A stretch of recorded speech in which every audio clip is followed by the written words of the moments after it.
7h45, donc l'invité des matins, Michel Sapin, ministre du Travail, de l'Emploi et du Dialogue social. Alors bien sûr, on a compris que la frange symbolique, si j'ose dire, des 3 millions de chômeurs avait été dépassée, annoncée par vous, mais comme vous vous y attendiez, Michel Sapin.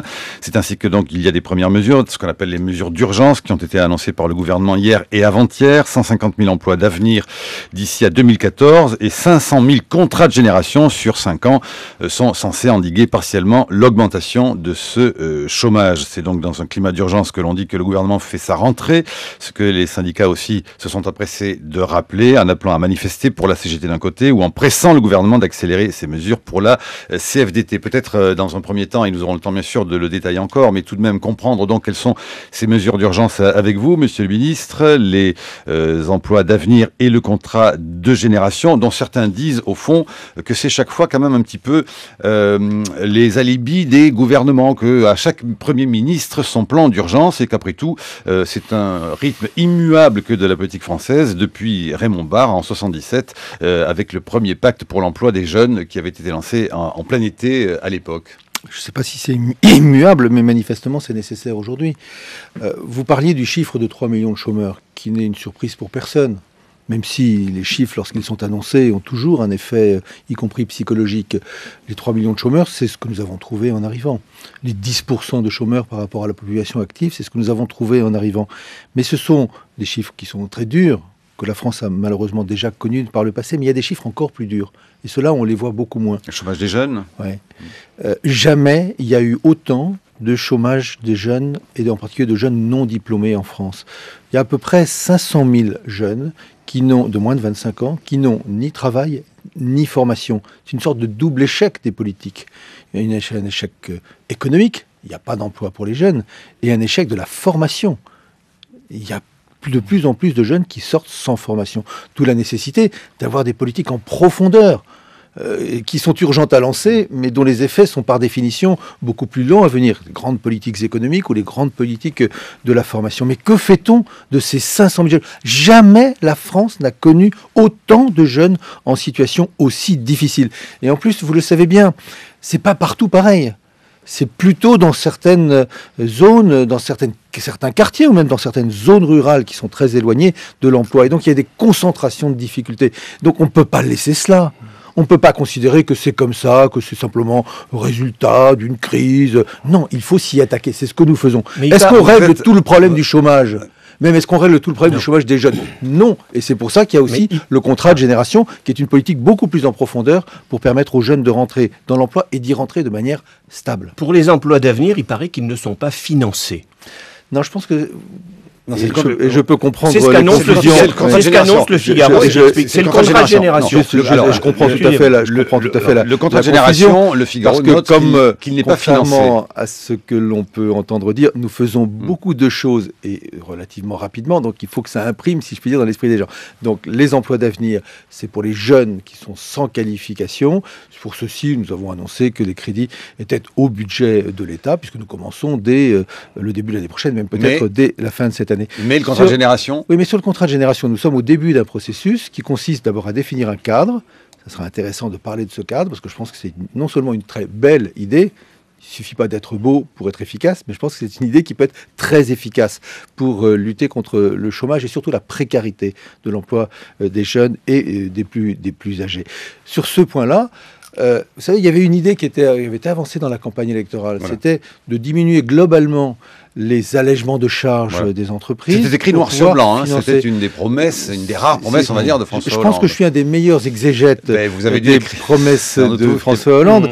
Et donc, ça n'était pas écrit dans les 60 engagements. Mais ça fait partie des commentaires que nous pouvions faire sur ces 60 engagements, ce qui est tout à fait légitime. La promesse elle-même, elle sera mise en œuvre. Les modalités, on a quand même le droit de s'adapter aux situations lorsqu'on met en œuvre les modalités d'une promesse. C'est ce que nous faisons.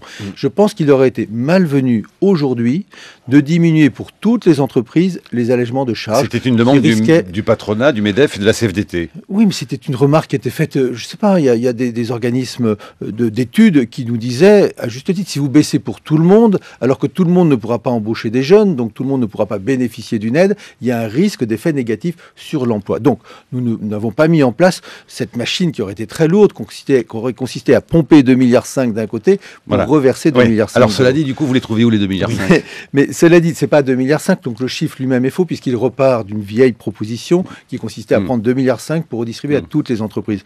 La caractéristique, on y reviendra peut-être, je ne veux pas être trop long, mais la caractéristique de notre proposition, c'est que nous faisons une différence entre les grandes entreprises et les petites entreprises. Parce qu'on ne met pas en place ce fameux contrat de génération de la même manière dans une entreprise de 3000 personnes qui a plusieurs établissements sur le territoire français et dans une petite entreprise de 10 personnes qui sont concentrées dans un atelier. Chacun peut le comprendre. Donc on différencie et c'est pour ça que, entre guillemets, en termes de coûts, cela coûtera beaucoup moins cher que les 2,5 milliards et que c'est une priorité. Le gouvernement proposera le moment venu, lorsque les partenaires sociaux auront défini le système précisément, parce qu'il y a une négociation et c'est normal, proposera les moyens de faire face à cet impératif qui est de lutter contre le chômage des jeunes et de permettre aux plus âgés de rester au moins jusqu'à l'âge de la retraite dans l'entreprise. Bon, en tout cas, on note qu'une partie du MEDEF, on se frotte les mains parce qu'on se dit tout de même que ça y est, cette fois, les socialistes ont écouté les petites et moyennes entreprises. Oui, et puis l'autre partie du MEDEF dit « mais vous n'êtes pas suffisamment gentil avec les plus grandes ». Vous voyez, les jugements peuvent être équilibrés parce que les dispositifs eux-mêmes sont des dispositifs qui sont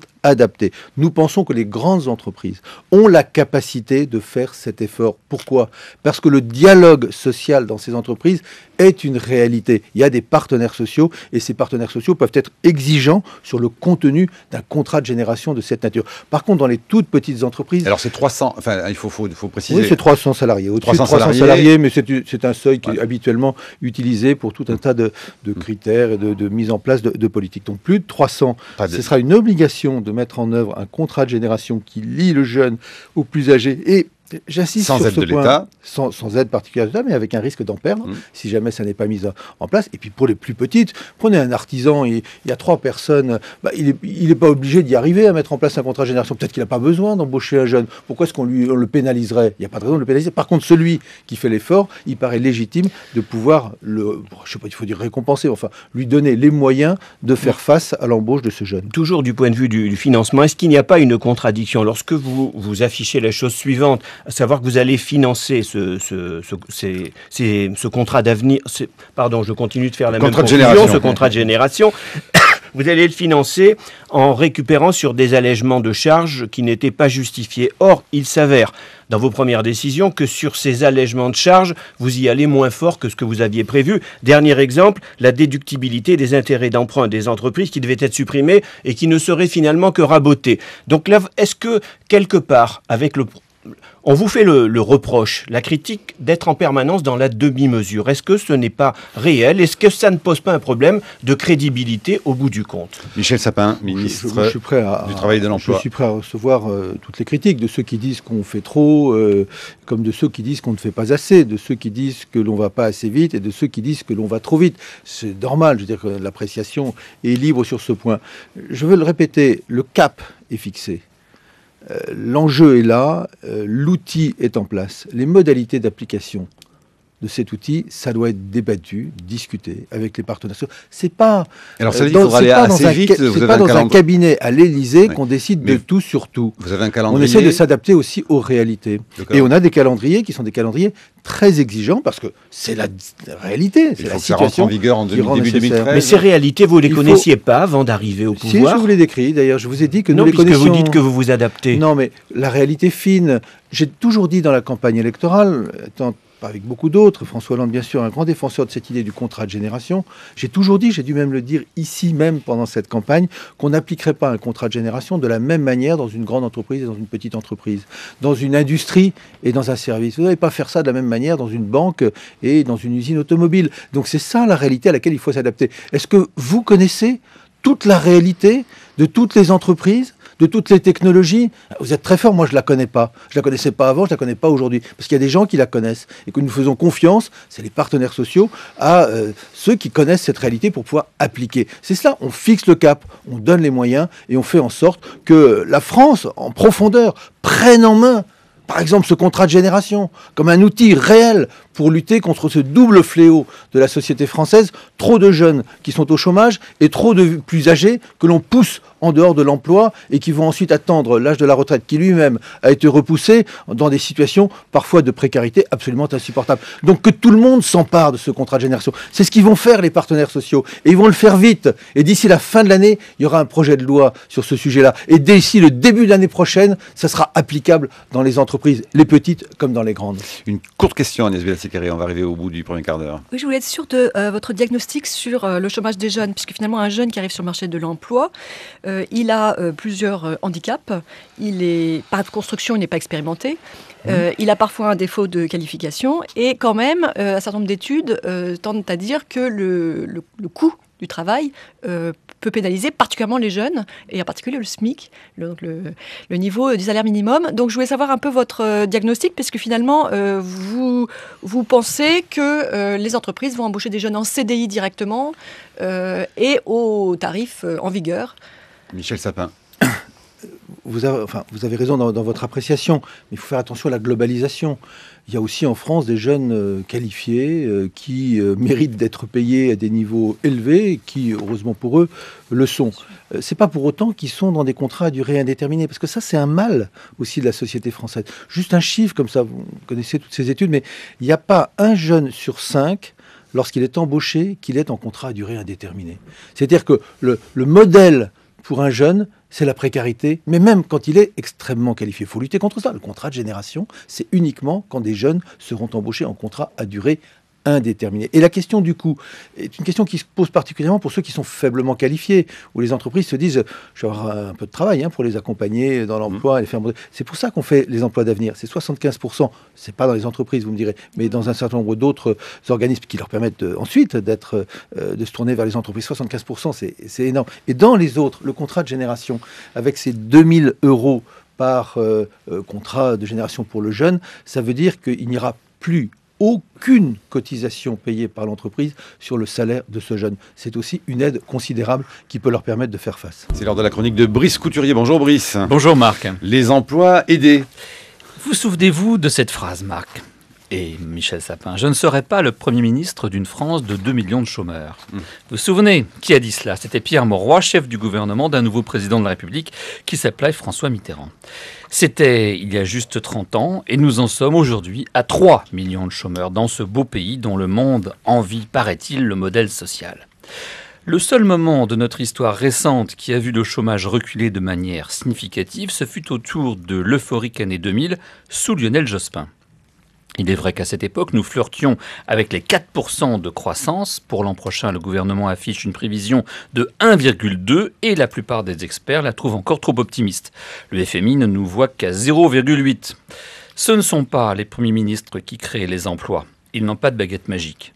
À long terme, ce qu'ils peuvent faire, c'est favoriser une croissance génératrice d'emplois ainsi que veiller à l'adéquation entre les offres et les formations. À court terme, ils font ce qu'ont fait tous les premiers ministres depuis Raymond Barre en 1977, financer des emplois aidés. Alors il y a eu les travaux d'utilité collective, les contrats emploi-solidarité, le Grand Cru 1990, les contrats initiative-emploi, les contrats emploi consolidés, les contrats emploi jeunes en entreprise, le contrat d'avenir, le contrat d'accompagnement dans l'emploi, je passe. Les appellations changent, ce qui est toujours le signe d'une embrouille, mais la méthode, elle, ne varie guère. Alors à quoi servent les emplois aidés ? Eh bien, essentiellement à dégonfler les statistiques, à dissimuler en partie sous le tapis la réalité du chômage de masse, ce cancer qui ronge nos sociétés. Accessoirement, ce sont des amortisseurs sociaux permettant à des personnes qui avaient perdu tout espoir d'insertion dans la vie professionnelle de tenter d'y revenir par la bande. Les études sur l'efficacité de ces contrats aidés en termes de retour des bénéficiaires sur le vrai marché du travail ne sont pas nombreuses. Mais celles qui existent vont toutes dans le même sens. Autant en entreprise, les contrats aidés conduisent souvent à l'emploi classique, autant dans le secteur public et associatif, ils débouchent le plus souvent sur un autre contrat aidé. Le problème, c'est qu'en entreprise, ils coûtent très cher à la puissance publique et qu'ils sont parfois détournés de leur objectif d'insertion par des entreprises qui auraient embauché de toute façon. C'est ce qu'on appelle des effets d'aubaine. À la demande de l'Assemblée nationale, la Cour des comptes a rendu en octobre dernier un rapport très instructif sur l'efficacité de ces emplois aidés. Les résultats sont décevants, estiment les sages de la rue Cambon, qui recommandent de cibler les personnes en ayant le plus besoin et de développer enfin des indicateurs de résultats. Le dispositif des emplois d'avenir, que vous avez donc proposé tout à l'heure, offrira 150 000 contrats aidés supplémentaires.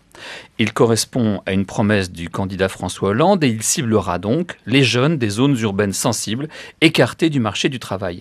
Les places seront chères, il faut savoir, puisqu'on estime à 800 000 le nombre de ces jeunes sortis de l'école sans qualification qui pourraient être concernés.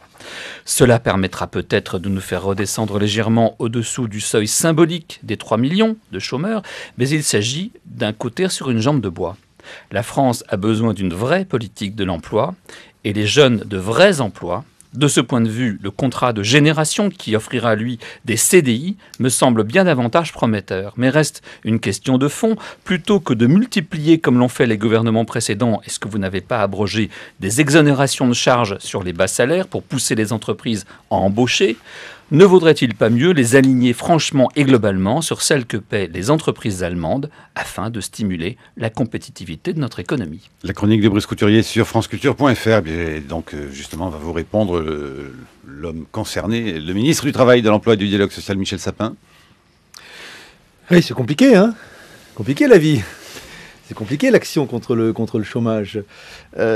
Mais moi, je ne me satisfais pas du fait qu'il y a toujours eu du chômage depuis si longtemps pour dire donc il n'y a rien à faire. Ou il y a toujours eu du chômage des jeunes en France, plus que parfois dans d'autres pays et d'autres économies, et donc il n'y a rien à faire. Je sais qu'il faut réagir. Et donc il faut réagir sur, au fond, toutes les touches des politiques de l'emploi. Évidemment, la seule politique qui vaille en profondeur, c'est de donner la possibilité à l'économie, aux entreprises, de recréer naturellement des emplois et d'avoir l'appétit pour des compétences nouvelles que sont les compétences qu'apportent les jeunes. Mais ça, c'est quoi ? On a parlé très rapidement de la question européenne, c'est redonner de la stabilité à l'Europe, c'est redonner de la confiance en l'Europe, c'est d'arrêter avec toutes ces inquiétudes qui sont nées des sommets de la dernière chance qui ne cessent de se succéder avec toujours un peu trop peu et toujours un peu trop tard. Là, je crois que des décisions ont été prises en juin, il faut les mettre en œuvre, c'est ce qui a été abordé, le rôle de la Banque Centrale Européenne est très important. Il y a la politique industrielle menée en France pour essayer de faire en sorte qu'il y ait de nouveau un tissu industriel un peu plus dynamique en France, alors qu'il n'a cessé de s'écrouler. C'est la Banque publique d'investissement, ce sont des politiques de cette nature. Ça n'a pas d'effet dans les 3 jours qui suivent. Chacun peut bien le comprendre. Mais donc il faut le faire tout de on suite. cache sous le tapis. Non, alors, donc il faut bien le faire tout de suite. Et puis vous avez des touches qu'on appelle les politiques publiques de l'emploi. Vous disiez, et je comprends la critique, souvent ces politiques sont faites pour en quelque sorte faire diminuer artificiellement les statistiques du chômage. Si vous regardez simplement cette année 2012, vous apercevez que les anciens contrats aidés, qui sont les CAE, le CEI, ont été utilisés pour les 2 tiers d'entre eux pendant les 3 premiers mois de cette année. J'ai pas compris la logique, comment dirais-je, économique et sociale. 2 tiers pendant les 3 premiers mois. Sauf que j'ai compris une chose, c'est que c'est ce qui a permis au président de la République candidat à l'époque de dire que c'était la baisse de la hausse tendancielle du chômage. Et après, ça a repris de plus belle. Donc oui, c'est pas j'aime pas le terme d'emplâtre sur une jambe de bois parce que ce sont des personnes qui sont derrière et qu'à chaque fois quelqu'un a un contrat, y compris un contrat aidé, ne serait-ce que pour 9 mois ou pour 1 an, c'est quand même aussi un drame immédiat auquel il est donné une solution. Et alors, vous disiez, la Cour des comptes a dit il faut cibler. Oui, il faut cibler. Et c'est toute la différence. Je ne dis pas que ce dispositif d'aujourd'hui est le meilleur de tous, nous verrons, hein, mais c'est toute la différence. On a cherché à tirer les enseignements d'un certain nombre de politiques menées par le passé, y compris par nous-mêmes, qui n'étaient pas suffisamment ciblées pour répondre exactement à l'objectif social et économique. Et donc là, vous disiez 700 000, enfin, moi le chiffre que j'ai, c'est 500 000 jeunes sans emploi, sans formation. Parmi ces 500 000 jeunes, je ne sais pas si je vais vous rassurer, il y en a 250 000, ils ne sont pas à Pôle emploi. Ils ne sont pas dans les chiffres du chômage. Parce qu'ils ne sont même pas inscrits à Pôle emploi. Ils sont tellement loin de l'emploi qu'ils ne sont même pas inscrits à Pôle emploi. Donc ceux-là, moi je souhaite qu'ils trouvent un boulot. Ça ne fera pas bouger d'1 millimètre, d'un numéro ou d'une unité, le nombre des chômeurs. Mais on aura réglé un peu une question qui est très importante. Et puis il y a le contrat de génération. Vous aviez la gentillesse de dire que vous croyez plus dans ce dispositif, qui est un dispositif beaucoup plus pérenne et qui doit permettre, surtout quand il va y avoir des négociations dans les entreprises. Moi, j'attache énormément d'importance à ces négociations, à cette capacité de trouver dans les entreprises des accords qui soient des accords positifs, dynamiques, qui créent un mouvement dans l'entreprise. Il faut qu'il y ait plus de jeunes dans l'entreprise, il faut qu'il y ait plus de jeunes en situation stable dans l'entreprise. Et puis surtout, il faut arrêter d'essayer de faire embaucher des seniors au détriment des juniors et des juniors au détriment des seniors, comme on l'a fait en permanence depuis une vingtaine d'années. Absolument, et donc je trouve que c'est le côté extrêmement beau de l'idée, y compris dans l'imaginaire du jeune qui rentre et du plus âgé qui reste dans l'entreprise. C'est pas on aide les jeunes et puis il y a le nombre de vieux au chômage qui augmente, puis on aide les vieux au chômage et puis il y a le nombre de jeunes. Non, on arrête avec ces systèmes de balancier. Alors, j'ai pas du tout la prétention d'avoir la solution à tout avec cela, mais ces dispositifs, plus les grandes négociations qui vont être lancées, j'espère qu'elles vont réussir avec les partenaires sociaux pour essayer de faire en sorte que ça fonctionne mieux dans les entreprises, qu'il y ait une capacité d'adaptation qui soit meilleure au profit des salariés, plus les politiques économiques et de croissance en France comme en Europe, c'est cela qui va nous permettre, je l'espère, l'année prochaine, c'est notre objectif, d'inverser, mais d'inverser en vérité, pas d'inverser dans les statistiques, d'inverser la courbe du chômage. Alors dans cette grande négociation qui devrait s'ouvrir sous peu, en tout cas vous l'espérez, va surgir si on peut dire, parce que le mot, il y a longtemps qu'il plane, mais le fameux mot de flexibilité, le fameux mot de coût du travail. C'est François Chérèque lui-même qui disait « moins le coût du travail est élevé, plus vous êtes compétitif ». Il paraît que cette notion de coût du travail, vous l'avez plus ou moins niée jusqu'à présent et que vous la découvrez soudain. Michel Sapin. C'est fou comme on découvrirait des choses comme ça sous prétexte que nous arrivons au pouvoir. Non, question du coût du travail, le mot de compétitivité, nous l'avons utilisé, François Hollande l'a utilisé pendant la campagne, parce que quand on a 70 milliards de déficit du commerce extérieur, c'est qu'il y a un problème. C'est que la compétitivité de la France, c'est-à-dire sa capacité à être comparée, à être dans la concurrence avec d'autres pays, et qui ne sont pas à l'autre bout du monde. Ils sont de l'autre côté du Rhin, pour la plupart d'entre eux. C'est nos voisins. Donc cette capacité à lutter, en sens pacifique du terme, avec l'économie d'à côté, c'est ça la compétitivité. C'est pas toutes les entreprises françaises. Vous allez l'appliquer comment donc c'est pas une découverte, vous le savez. On ne découvre pas ça.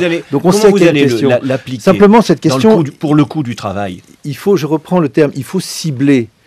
C'est pas un problème de coût du travail pour toutes les entreprises.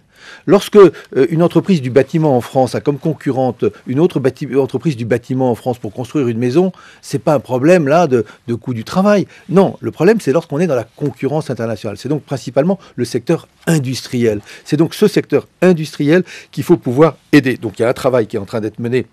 C'est pas la grande négociation que je lance dans quelques jours. Mais il y a un travail qui est mené aujourd'hui pour analyser cette question du coût du travail, pour analyser les différentes strates, parce que c'est pas la même chose tout à fait en bas. On a parlé du SMIC. C'est pas tout à fait la même chose pour les chercheurs. On est très compétitif en France avec des dispositifs qui sont très avantageux. Mais c'est au milieu, c'est les techniciens, tout cela. C'est ce qui fait au fond la compétition internationale. Comment on répond à cela ? C'est compliqué, mais on va y travailler et des décisions seront prises au cours de l'année prochaine, avant la fin du premier semestre de l'année prochaine, même peut-être plus tôt sur ce point-là. Et puis il y a, ne confondons pas les deux.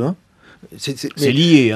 Bon. Mais tout est lié, on peut dire que tout est dans tout et rien dans rien. Mais quand on agit, il faut essayer de faire en sorte que les gens y voient clair sur ce qu'ils ont à discuter et sur ce quoi ils ont à négocier. Il y a par ailleurs une négociation qui est lancée aujourd'hui pour faire en sorte quoi ? Qu'il y ait plus de stabilité dans l'emploi. Aujourd'hui, je le disais, le contrat à durée indéterminée, c'est l'exception, alors que tout le reste, c'est la règle. C'est pas normal.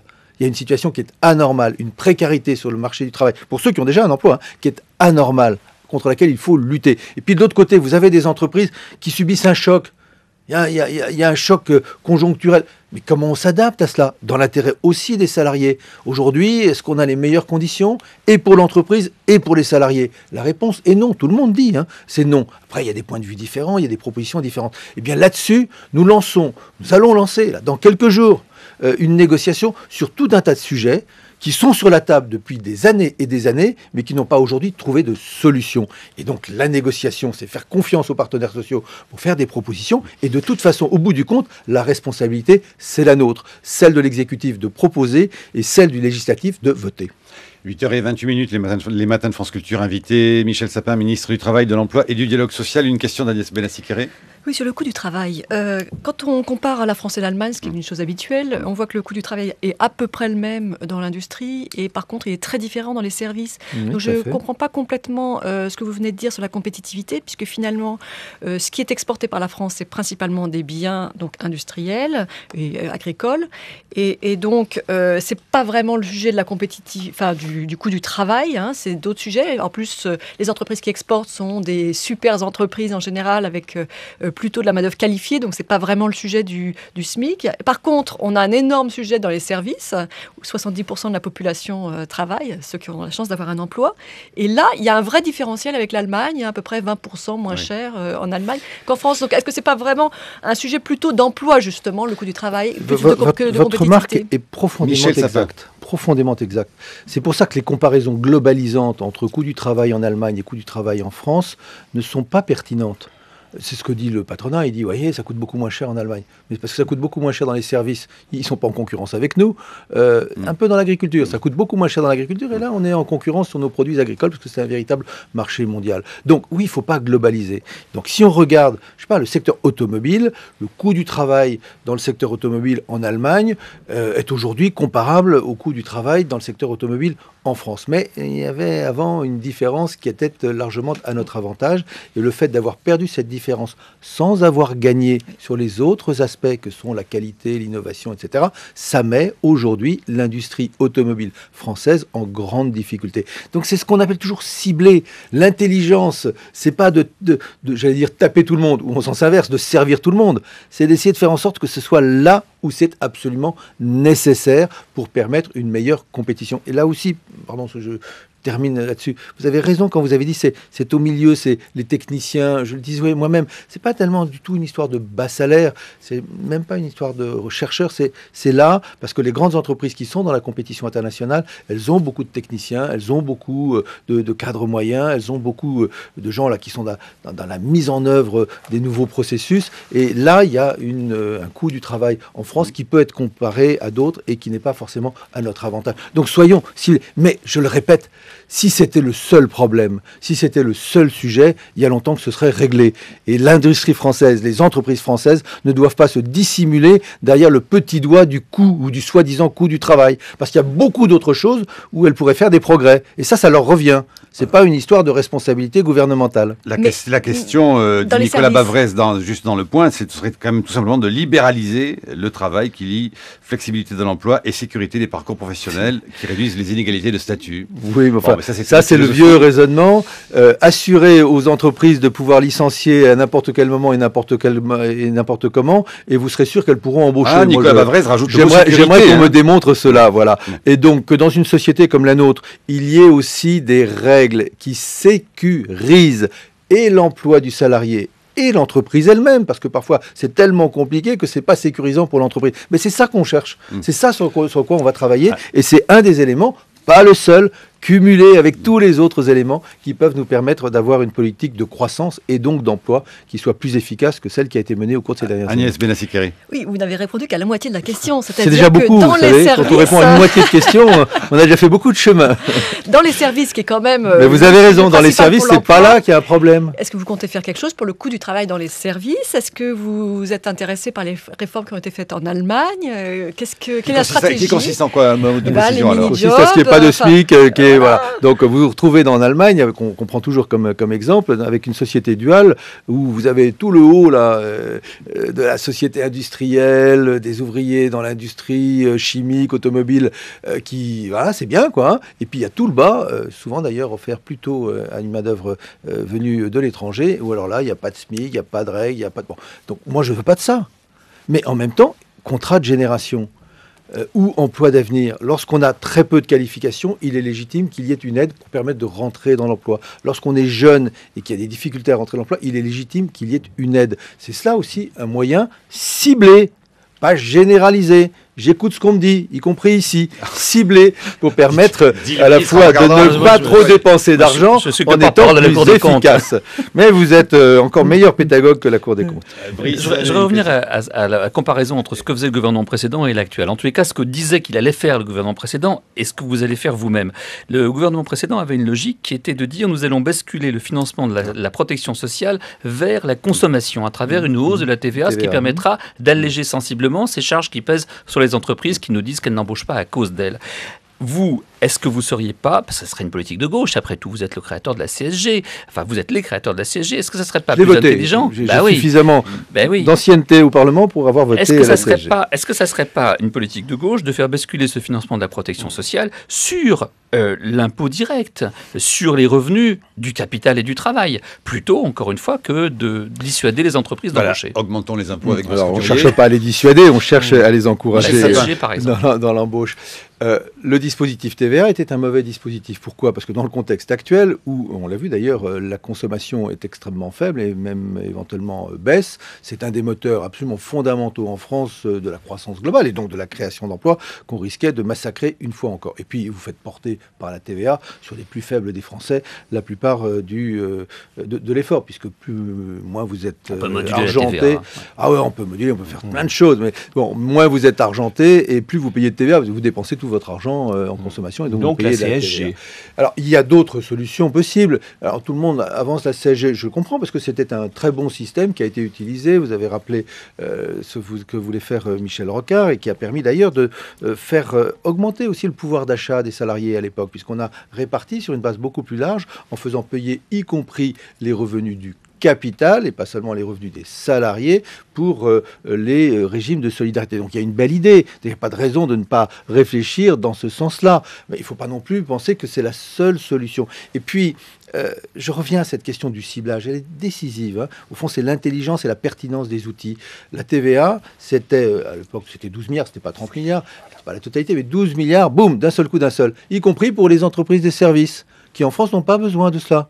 Parce qu'ils ne sont pas dans la compétition internationale. Elles ont d'autres problèmes. Hein. Elles y trouveraient avantage. Elles trouveraient ça tout à fait agréable pour elles. Mais est-ce que c'est, aujourd'hui, là, il y a une pénurie d'argent public. Est-ce que c'est le moment d'arroser tout le monde? Non, on ne peut pas arroser tout le monde. Donc, il faut arroser, je veux dire, juste au bon endroit. C'est pas simple, hein, parce que les outils ne sont pas faciles à définir. Parce que l'Europe nous dit qu'il ne peut pas y avoir d'aide spécifique à tel ou tel secteur. Mais ciblons dans le domaine de l'industrie, la réindustrialisation de la France. Ça ne doit pas être simplement un slogan. C'est aussi un moyen de créer et des emplois et de diminuer le déficit du commerce extérieur, qui est un déficit principalement de produits industriels. Je vous vois juste... on va changer de sujet, mais avant, je vous vois l'œil goguenard, si j'ose pas dire. Goguenard, pas Goguenard, non, je l'aurais dit. Si, un peu quand même. Qu'est-ce qu'il y a qui ne vous il y convainc avait pas un dans sourire ce de scepticisme. Vous voyez, voilà. Je ne suis pas convaincu qu'il faille tout miser sur l'industrie. On a un énorme potentiel d'exportation de services et c'est un enjeu, pourquoi pas, enfin, pour la politique économique. Donc cette histoire de ciblage me gêne un peu. De quel droit on détermine que c'est l'industrie notre avenir et pas les services? Et de quoi? Et de même que pour les emplois aidés. Moi, j'ai les statistiques sur les emplois, les emplois contre emploi solidarité. Bon, les statistiques sont très mauvaises en termes de sortie du système. C'est pour ça qu'on fait pas pareil. Alors on cible. Objectivement, oui, les études auxquelles faisait allusion Brice et d'autres, cela dit, montrent que les emplois aidés, par exemple ceux des emplois Jospin, n'ont pas, au fond, aidé à ce que les jeunes aient eu un meilleur avenir forcément. Les deux cohortes ont eu les mêmes taux de CDI quelques années après. Donc on cible, ça va être pire. Si on cible sur les moins qualifiés, ça va être pire. Je vous laisserai débattre entre vous, entre les partisans du ciblage et ceux qui ne le sont pas. Moi, je suis partisan de la sélectivité pour être efficace dans un contexte de finances publiques où on ne peut pas, comme ça, accorder à tout le monde des aides sans se préoccuper de savoir ce que ça devient. Mais je voudrais juste vous rendre attentif, parce que c'est des choses qui sont... D'abord, sur les emplois jeunes, c'est pas vrai. Ça a été une très grande réussite, y compris individuelle pour la plupart de ceux. Bien sûr, il y en a quelques-uns trop nombreux toujours qui sont sortis sans pouvoir retrouver un emploi. Enfin, il y en a énormément. J'en ai même rencontré dans cette maison qui ont commencé leur carrière comme emploi jeune. Mais ce à quoi il faut être attentif, on dit souvent dans les entreprises, ça réussit mieux, les jeunes, et dans le public, c'est moins vrai. Les statistiques sont exactes. Mais attention, qu'est-ce que ça peut vouloir dire ? que dans les entreprises, les effets d'aubaine sont considérables. Le jeune aurait de toute façon été embauché, donc il touche l'argent, certes, il le garde, certes, il l'aurait de toute façon gardé. Donc il faut aussi faire très attention à cette question de l'effet d'aubaine, que l'entreprise cherche à tirer maximum d'avantages des aides publiques, je peux les comprendre, mais du côté de l'État, il paraît quand même légitime, ciblage, de faire en sorte qu'il n'y ait pas ainsi des effets d'aubaine. Ça doit servir aux entreprises qui en ont besoin pour créer des emplois, tout particulièrement de jeunes, et tout particulièrement de jeunes non qualifiés aujourd'hui. Hubert Huertas. Alors, bon, d'abord, une courte relance. Vous me promettez d'être court sur la réponse. Et puis la ensuite, relance est très courte. Je voudrais qu'on parle de fiscalité ensuite. Cette courte relance, à propos de la CSG, parce que vous avez répondu la question, c'est la réponse vraiment traditionnelle, c'est pas la seule solution. Quand est-ce qu'on va savoir si oui ou non, et quelles seront les solutions? Non, mais je vous l'ai dit parce que là, je cherche pas à biaiser. J'ai pas bien entendu le quand, alors. Non, mais si je vous dis, mais je cherche pas à biaiser parce que la CSG est une des voies. Elle a été explorée par le passé avec bonheur. Donc on va pas s'interdire de réfléchir de cette manière parce que c'est très juste puisque la rentabilité est énorme. Hein. Oui, mais un demi-point de hausse. Je serai ministre du budget, je vous dirai la rentabilité. Mais comme je suis préoccupé par ces affaires, mais je regarde ce qui se passe, je m'aperçois que c'est ce qu'il y a de plus juste. Voilà, c'est ce qu'il y a de plus juste. Bon, puisqu'il y a les revenus du capital. Quand est-ce qu'on aura le résultat des courses? Mais je vous l'ai dit, je vous ai dit, c'est la feuille sociale, c'est la grande conférence sociale que le président de la République a voulu, que j'ai animée juste avant l'été, avec une feuille de route extrêmement précise. À la fin du deuxième semestre de l'année prochaine, les décisions seront prises. Peut-être même avant. Parce qu'il y a des urgences. C'est pas tard. Il y a des urgences sociales. Ça nous ramène à... C'est dans 9 mois. Oui, on parle de cela depuis combien? Depuis Barre. Bon, voilà, ça fait quelques années. Donc on en parle depuis 40 ans. Oui. Donc permettez-nous de prendre 4 mois pour essayer de trouver la meilleure solution sur des sujets extrêmement délicats, extrêmement difficiles, qui ont des conséquences sur l'économie, sur l'emploi, mais aussi sur le pouvoir d'achat des Français, avec des problèmes de justice dans ce dispositif. Donc permettez-nous, y compris en discutant de cela avec tout le monde, les partenaires sociaux, les entreprises, de trouver une solution. Elle ne sera pas une solution miracle, mais c'est une solution qui peut avoir plus d'efficacité que ce qui a été fait jusqu'aujourd'hui. Et je vais vous dire une chose, c'est pas très difficile d'être plus efficace que ce qui a été fait jusqu'aujourd'hui. L'autre question qui fait finalement, elle est complètement dans le prolongement. Pendant la campagne présidentielle, on posait tout le temps la question à François Hollande qui affirmait qu'il allait limiter, réduire, et ensuite, finalement, on allait sortir de son quinquennat sans déficit. On lui disait, mais comment allez-vous faire? Où allez-vous trouver l'argent? Et il renvoyait à une grande réforme fiscale. Elle est où, la grande réforme fiscale? On n'en parle plus. Oui, vous étiez le monsieur fiscalité. Là, c'est qu'on Non, j'étais pas le monsieur fiscalité. Il y avait d'ailleurs à l'époque un excellent monsieur fiscalité qui est aujourd'hui un excellent ministre du budget. Il s'appelle Jérôme Cahuzac et qui a une connaissance très précise de tout cela. Et voilà, mais après... la campagne, c'était la campagne. Ouais. Aujourd'hui, nous avons chacun nos responsabilités ministérielles et une responsabilité politique globale. Mais je prends ce point-là. Dans quelques jours, il va y avoir un projet de loi de finances pour l'année prochaine. Ouais. Vous allez connaître, vous ne le connaissez pas encore, hein? Non. Voilà. Le dispositif fiscal. Va être là. Les dispositions, elles seront très importantes du point de vue fiscal pour les particuliers, les ménages les plus riches. Comme dans le domaine des entreprises, il faut faire aussi très attention dans le domaine des entreprises, c'est l'économie, c'est l'emploi, qui permettront de faire en sorte qu'il y ait aussi des recettes justes, mais qui rapportent dans le budget de l'État pour l'année prochaine. Il y a un contrôle extrêmement drastique et nécessaire, il est parfois pénible pour les ministres, y compris pour moi-même, en termes de dépenses budgétaires, et il y a mise au point d'un dispositif fiscal qui sera un dispositif d'ampleur permettant l'année prochaine de respecter ce déficit de 3%. Ce n'est pas pour le chiffre de 3%, c'est comme les 3 millions de chômeurs, tout ça, ce n'est pas des chiffres symboliques, mais c'est simplement parce qu'il faut aller en plus loin après. Il faut diminuer. Barème, on ne peut pas continuer à payer autant de dettes et à payer autant d'intérêts. Nous payons des milliards et des milliards d'intérêts. 90% de PIB à la fin de l'année. 90%, c'est insupportable. C'est à partir de ce moment-là qu'effectivement la croissance est atteinte. Et voilà. On a atteint le seuil exact. Vous avez remarqué que la croissance était atteinte. Donc il faut diminuer la dette publique. Vous allez geler le barème de l'impôt sur le revenu comme vos prédécesseurs? Je n'en sais rien. Je travaille maintenant dans mon secteur. Vous n'en savez rien, vous ne voulez pas encore le dire? Je n'en sais rien. parce que ça n'est pas à moi de savoir. Jérôme Cahuzac. Il y a un travail qui est fait vous en ce parlez. moment, et je parle pas de tous mes sujets à tous mes collègues, parce que je pense que parfois la discrétion dans le travail est là aussi une garantie d'efficacité. Oui, il y a 7 ministres mais qui sont en charge des affaires économiques. mais tout le monde le saura.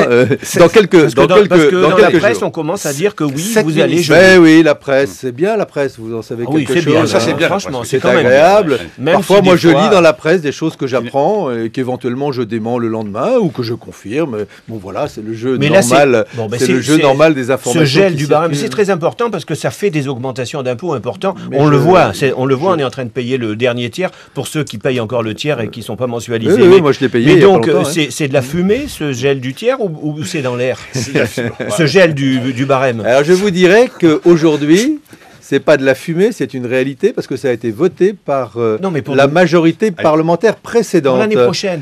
Pour l'année prochaine, ça a déjà été voté dans la loi finance rectificative du début de l'année. Vous revenez pas, donc. Mais arrêtez de vouloir me faire parler d'un sujet dont je ne vous parlerai non, pas. c'est mon parce travail que de je vous n'ai faire pas parler. à en parler On a- et quelqu'un d'autre en parlera très vite et vous aurez tout le dispositif fiscal Jérôme qui Cahuzac, vous permettra de voir que ce sera très juste et Si j'espère Jérôme efficace. Cahuzac nous entend, franceculture.fr, il nous envoie un petit mail pour confirmer ou pas. On le Agnès prend. Benassi-Carré, Quand on parle- et il nous oui. faut avancer un peu plus vite. Quand on parle d'équité de l'impôt, il y a un sujet qui doit vous intéresser, c'est l'imposition des petites entreprises qui sont créatrices normalement d'emplois.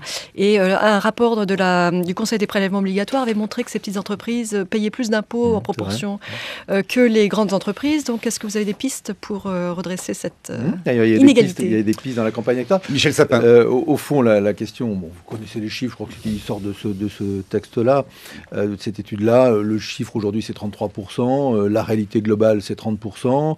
En moyenne, les petites entreprises, c'est aux alentours de 30 et quelques pourcents. Et les grandes entreprises, il y en a quelques-unes, c'est zéro, qui ne payent rien.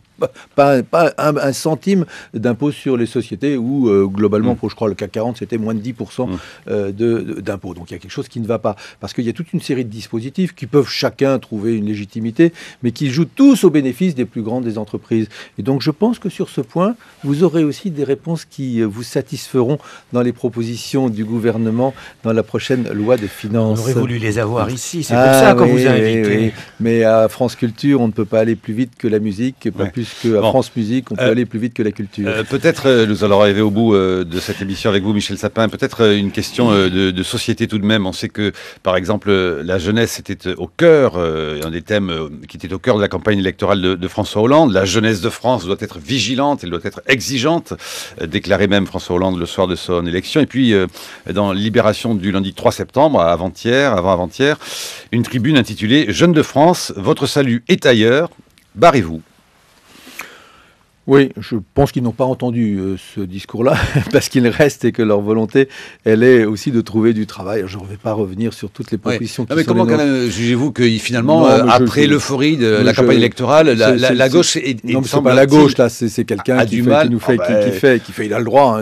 il y a un rappeur, un journaliste. Lui-même ne Ouais. croit pas, ou alors il va y aller. Pourquoi est-ce qu'il est encore là, d'ailleurs? Bon, pourquoi est-ce qu'il écrit dans un journal français? Pour écrire dans un journal étranger, il aurait plus de succès, peut-être pas. Bon, voilà. Il y aura le tapis Non, mais tout de rouge. même, comme Après, David chacun, on lui Cameron. dévoilera, indépendamment de cela, le tapis rouge est-ce dans les qu'il y a- deux sens. Bien, allez, je laisse ça de côté. Non, je ne pense pas qu'on puisse offrir comme ambition à la jeunesse française l'idée suivant laquelle il faut aller ailleurs. Même si je pense très important que la jeunesse française sache aussi ce qui se passe ailleurs et tous ces dispositifs Erasmus et autres qui permettent d'aller voir ailleurs, parce qu'ailleurs, il y a aussi des choses à apprendre pour revenir en France et en faire bénéficier soi-même son propre pays, son économie, c'est une bonne chose. Non, il faut offrir à la jeunesse française un certain nombre de devenir le cap, ce cap qu'il revient au président de la République de fixer, qu'il a fixé, qu'il lui revient peut-être de redire, il s'exprime dimanche prochain. Ce cap-là, c'est le cap qui emmène la jeunesse. C'est la jeunesse notre boussole. Et de quoi avons-nous parlé aujourd'hui?